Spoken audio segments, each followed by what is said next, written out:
گوندê melek gundekî navdar e li devera kîkan. Ew jî gundek ji gundên azîzan e. Ev gund 13 kîlometr li Rojavayê bajarê Dirbêsiyê ye.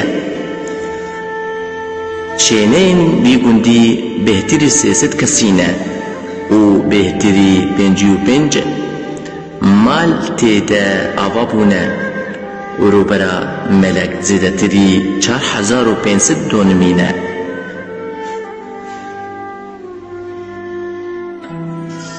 گوندê delîkê li rojhilatê melek dikeve?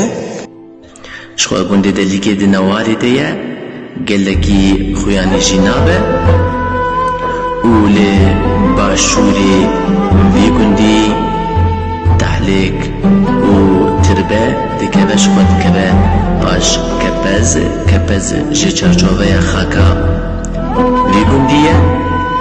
Li Rojavayê melek Birkînês dikeve,